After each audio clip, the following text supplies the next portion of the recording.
How are you guys? Welcome back to Wargaming China. Now I did one video last month, and it's because I make videos when I have the time and the inclination. So if you don't want to miss what I'm working on in my videos, you should subscribe. Now, you all know what I do on this channel. I use my toy soldiers in Wargaming to platform my understandings of the War of Resistance against Japanese aggression from 1931 to 1945. Alright, so where we are today, it's the 24th of March 1938, and we are on the western side of Taierzhuang, as we're on the western approaches to Taierzhuang, and we're with General Huai 27th Division of the 42nd Corps of the 2nd Army Group, as it defends Taierzhuang from elements of the Saya detachment. Now I said elements because on the 18th, the Saya detachment, Saya had split his forces outside of the city of Tang, outside of Tang County, as already discussed in this video, and he had sent an assault group, or an independent group, to advance on Taierzhuang. Now, for this game,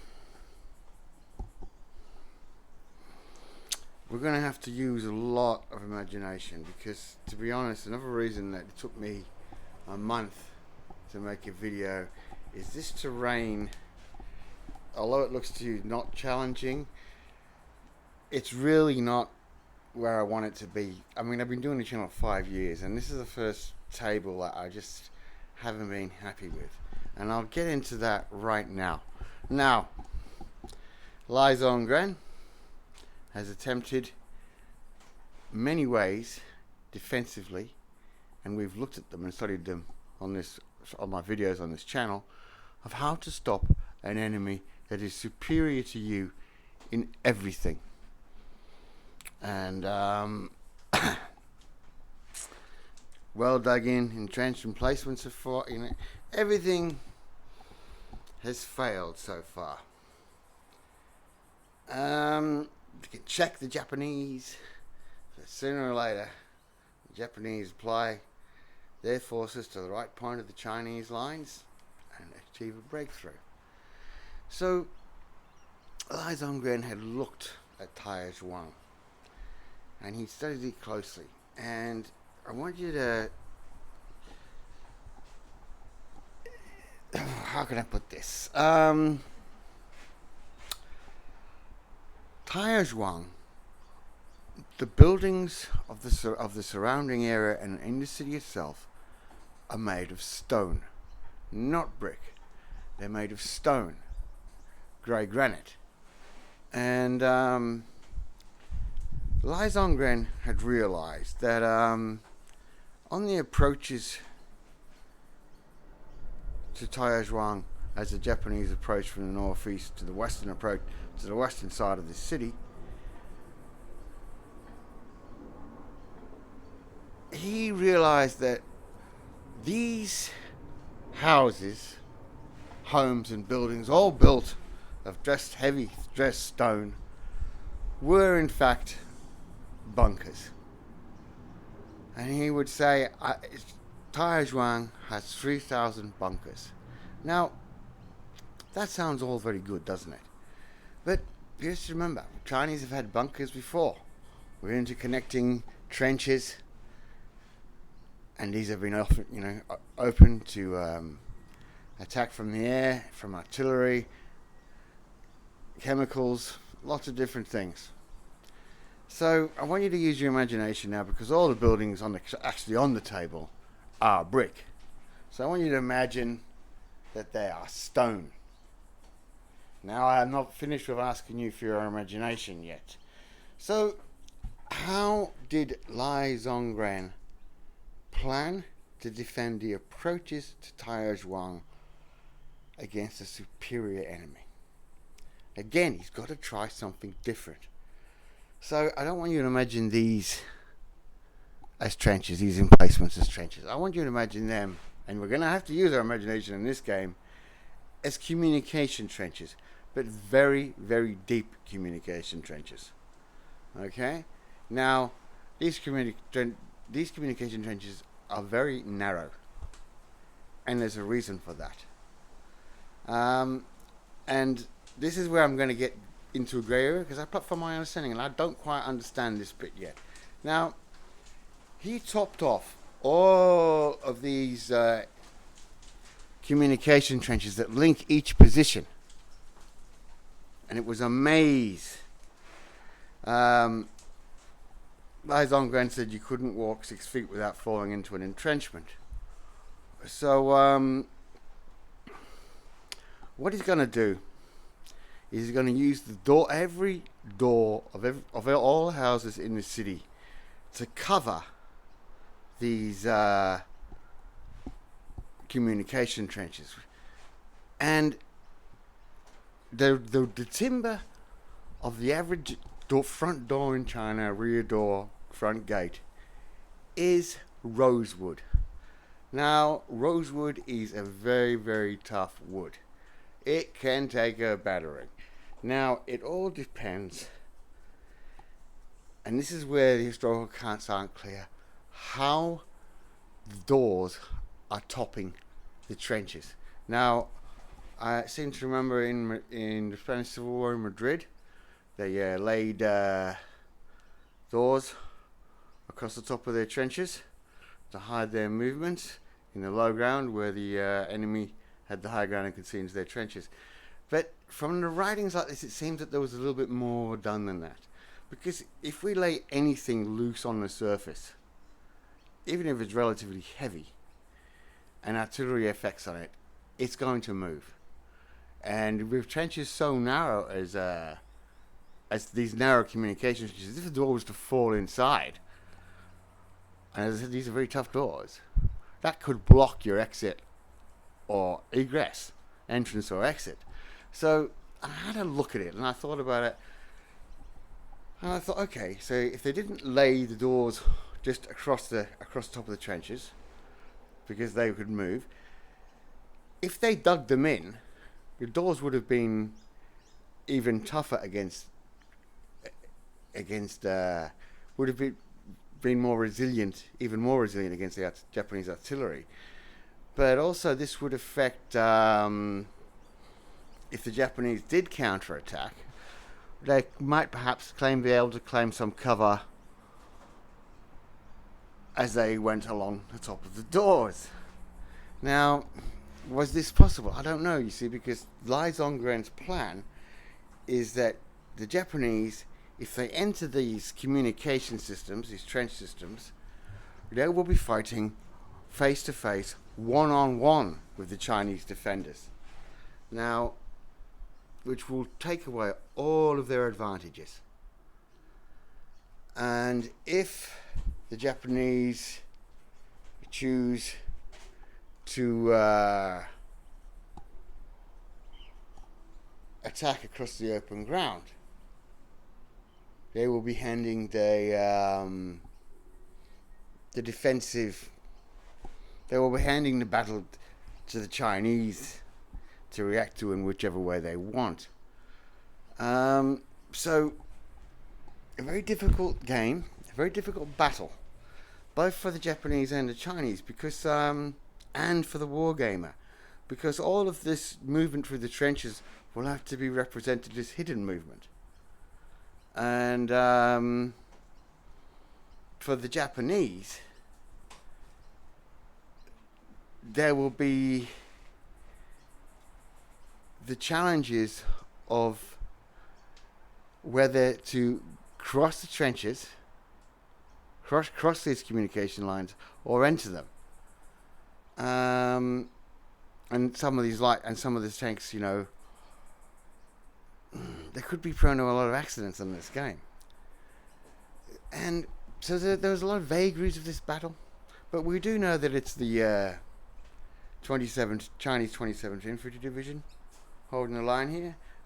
Former Northeastern Army. Now,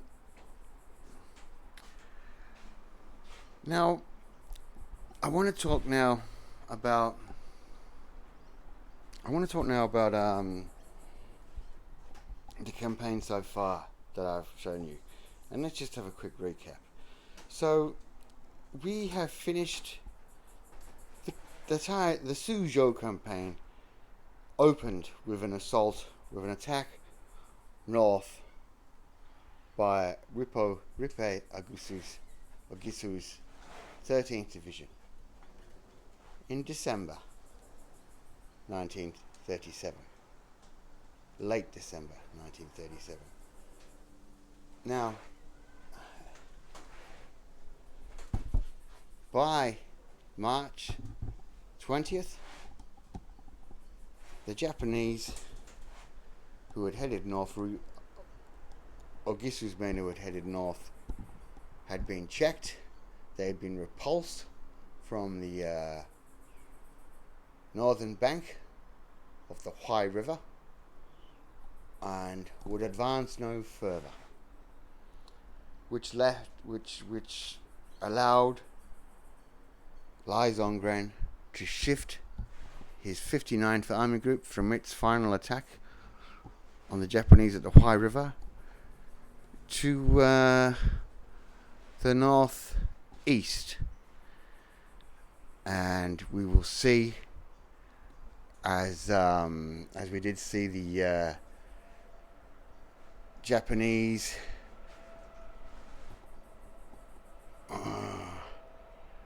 Fifth Division checked at Linyi and forced to withdraw thanks to a counterattack by the 59th, and that was on March the 18th, 1938, that the that the Japanese were turned back at Linyi. Now the 5th Division didn't take that line down. We've always have to remember that the 5th Division had originally been assigned to advance on Suzhou from the northeast in order to support the 10th Division's push south from the north. After Ripe Ogisu had his advance by the 13th Division slowed, countered and checked by the Chinese. So it's going to be a long one. So what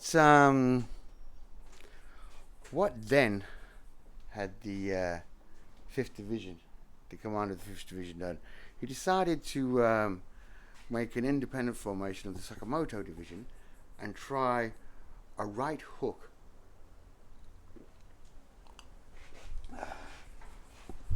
in order to push on Taierzhuang and assist the 10th. Now, this right hook ran into trouble, and let's forget my notes.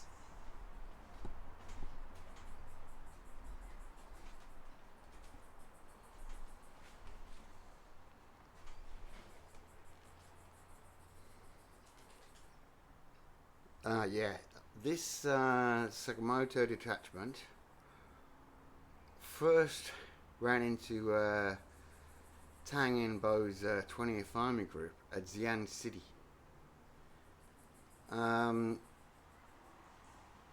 Having pushed through that, it then attacked Lanling Town. But from there, it was surrounded and attempted to break out into two columns to join the 10th Division, which it managed to do, but did receive heavy material losses. So let us now recap on the advance directly north of the 10th Division, which had formed the Sei detachment. So the Sei detachment, when the Sakamoto detachment had got in trouble, had actually diverted forces to their assistance. And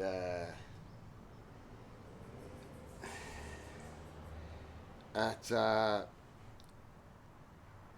Guoliji, this force that Saya had sent to assist Sakamoto was itself trapped. However, with all this still going on, Saya was still pushing on Taierzhuang, and which leads us here. God, that was a long way to get here. So that leads us here. We're about 8 kilometers from the city walls, and the Japanese will have to crack this position. It'll be an interesting game. I'll have to keep track with a pen and paper. And the Japanese do have the option of a flank if they roll, of a flanking attack if they roll the right number of dice.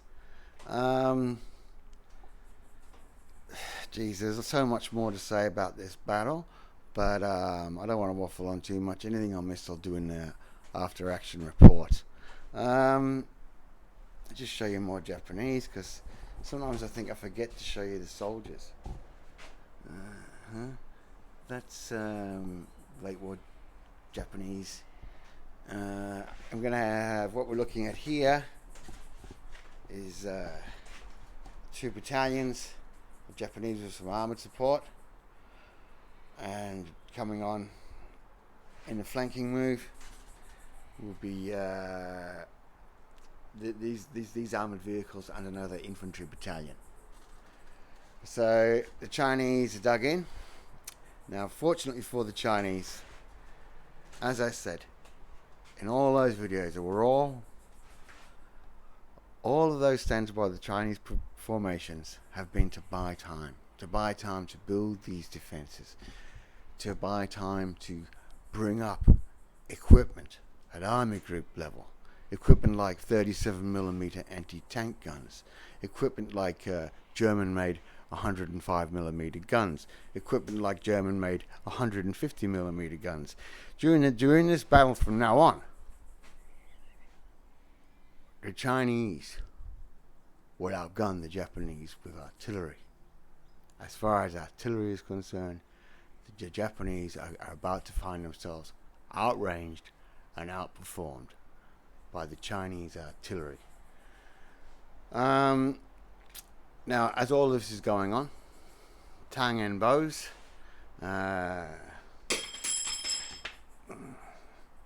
think it's 20th Army Group of Tang Enbo. Yes, it's 20th Army Group is slowly encircling the Japanese in a huge fan to their rear. Now, to a casual observer, this I might compare this to tucking in the baby. Now, Tang Enbo should have got to this battle a bit quicker than he did, because he had requested General Wang to hold Yi City, Teng County, the town of Teng County, until he arrived there. And that is why the 22nd Army Group was almost annihilated there. It was waiting for the 20th Army of Tang Enbo to link up with it and cut off the Japanese, but it never happened. So now the 20th Army Group, as I said, it's sweeping in a fan shape through the rear of the Japanese and to their left flank. And this motion will culminate in the coming days with the Japanese being cut off. Okay, that's all for now. It was very, very quick analysis off the top of my head. I just want to get my game in today.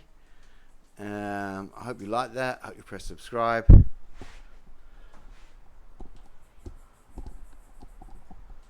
See ya.